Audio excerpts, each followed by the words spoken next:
रामविलास पासवान, रामविलास पासवान, रामविलास पासवान, भारत रत्न दो रामविलास पासवान जी को।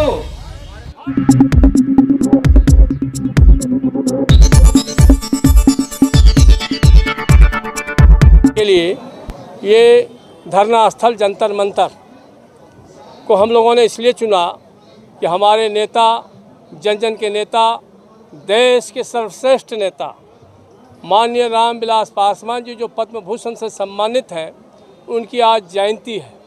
और भारतीय शोषित सेना 2021 से जब हमारे नेता हम लोगों के बीच में नहीं रहे और भारत सरकार ने 2021 में उनको पद्म भूषण से सम्मानित किया, हमने सरकार का आभार प्रकट तब भी किया था। साथ ही 2021 के शीतकालीन सदन में भारतीय शोषित सेना ने भारत सरकार से मांग की कि हमारे नेता का जो कद है, हमारे नेता का जो देश के प्रति समर्पण है, अलग अलग विचारधारा के 6 प्रधानमंत्री के साथ काम करने का देश में आज किसी नेता के पास गौरव नहीं है, वो हमारे नेता के पास है। हमारे नेता के पास सबसे लंबे समय तक 40 साल तक केंद्रीय मंत्री के रूप में देश की सेवा करने का गौरव किसी के पास हासिल नहीं है, हमारे नेता रामविलास पासवान के पास है। और बेदाग नेता के रूप में एक गरीब दलित किसान परिवार के पुत्र के रूप में जन्म लेने के बाद पूरे देश का धड़कन और देश का आवाज़ और देश की नब्ज, देश की ज़रूरत को अगर किसी ने समझा तो वो रामविलास पासवान है। ऐसे महान नेता जो बाबा साहब भीमराव अंबेडकर को सदन में तैलचित्र और प्रतिमा लगवाते हुए भारत रत्न दिलाने में जो अहम भूमिका है, वो किसी का नहीं रहा है, वो रामविलास पासवान जी का है। अपने लोकसभा क्षेत्र हाजीपुर से सबसे ज़्यादा मतों से जीतने का अपने रिकॉर्ड को दोबारा फिर से तोड़ करके 2 बार गिनीज बुक में नाम दर्ज कराने का गौरव अगर हासिल है तो माननीय रामविलास पासवान के पास है। वो किसने जिक्र नहीं किया? आपको नहीं मालूम कि रामविलास पासवान कौन है, उन्होंने क्या क्या किया?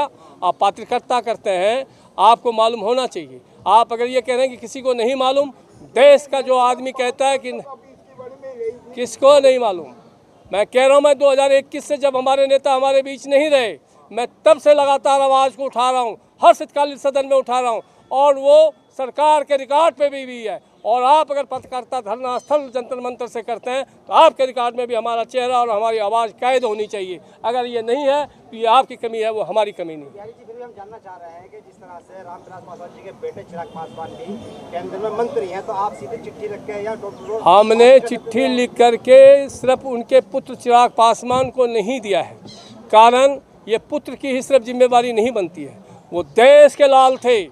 रामविलास पासवान जी देश का गौरव है, इसलिए हम भारत रत्न मांग रहे हैं। किस बेटे का क्या फर्ज बनता है वो बेटा से पूछिएगा। मेरा नेता था, मैं उनका कार्यकर्ता था, मैं उनका सिपाही हूँ, मेरा हक बनता है रामविलास पासवान को भारत रत्न दिलाना।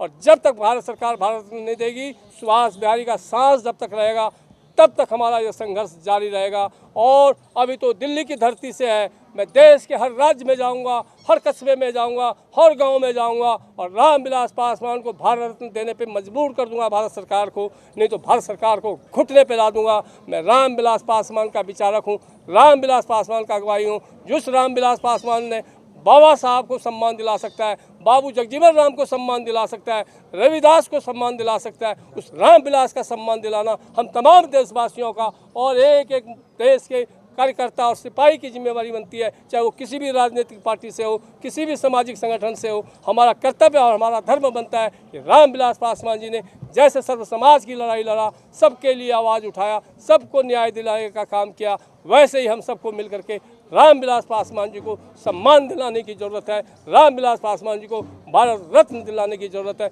और जब तक भारत रत्न नहीं मिलेगा, भारतीय शोषित सेना का संघर्ष और देश के एक एक कार्यकर्ता, एक एक सिपाही का संघर्ष होना चाहिए। और मैं सबको एक माला जैसे गूंथता है रामविलास पासवान जी के विचारों को। जैसे रामविलास पासवान जी कहते थे कि मैं उस घर में दिया जलाने चला हूँ जहाँ सदियों से अंधेरा है, रामविलास पासवान जी ने एक एक घर को रोशनी देने का काम किया है। रामविलास पासवान जी ने हर व्यक्ति को सम्मान देने का काम किया है। अब हमारी बारी बनती है कि रामविलास पासवान जी को सर्वश्रेष्ठ सम्मान दिलाना हमारा जिम्मेवारी, हमारा कर्तव्य और हमारा धर्म है।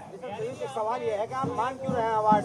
मोदी जी तो खुद अवार्ड दे देते हैं अपनी ओर से, सबको सम्मान दे रहे हैं। मोदी जी अगर खुद दे देते, उन्होंने वो अवार्ड दिया जो कंगना रनौत को मिलता है, जो बड़ा और चोली के नाम से जानी जाती हैं, उनको भी पद्म भूषण से सम्मानित किया। और हमारे नेता रामविलास पासवान के जैसे नेता न देश में पैदा हुआ है न देश में पैदा होगा। 6 प्रधानमंत्री के साथ काम करने का किसी भी पार्टी के किसी भी नेता के पास गौरव है तो मुझे एक नाम बता दीजिए, मैं उसका गुलामी करूंगा। देश में 40 साल तक केंद्रीय मंत्री के रूप में देश की सेवा करने का किसी के पास गौरव है तो वो एक नाम बता दीजिए, मैं उसका गुलामी करूंगा, रामविलास पासवान। बहुत ही नेता है, आप मुझे बताइए टेक्निकल ये पॉसिबल है? क्यों नहीं है?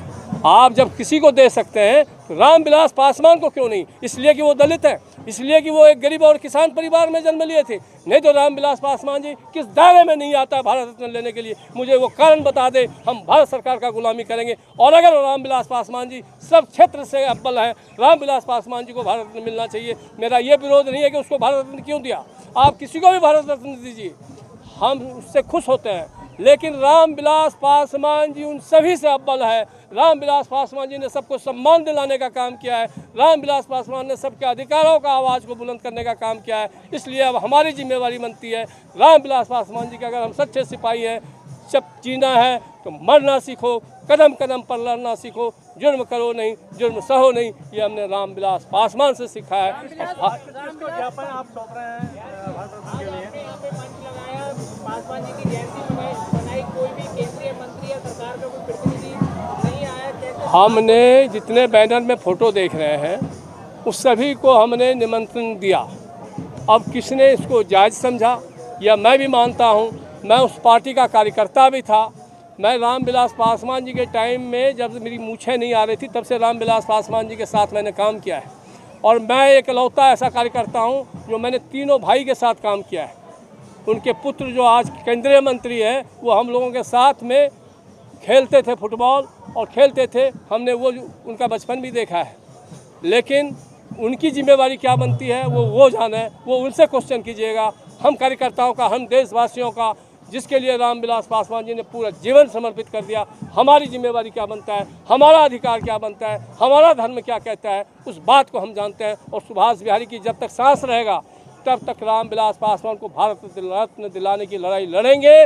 जबकि मैं एक ब्राह्मण परिवार में जन्म लिया हूं, लेकिन मेरा उससे मैंने नहीं है। रामविलास पासवान जी ने जाति देख करके मंत्रालय नहीं चलाया, रामविलास पासवान जी ने कोई योजना जाति देख के नहीं बनाया। भारत सरकार की जब भी योजना बनी सर्व समाज के लिए बनाया। और रामविलास पासवान जी कहते थे माली वही अच्छा होता है जो हर फूल को खिलने का अवसर देता हो। उसी में से एक फूल सुभाष बिहारी भी है जो रामविलास पासवान जी के विचारक है, बाबा साहब का अगुवाई है। और रामविलास पासवान को भारत देना होगा।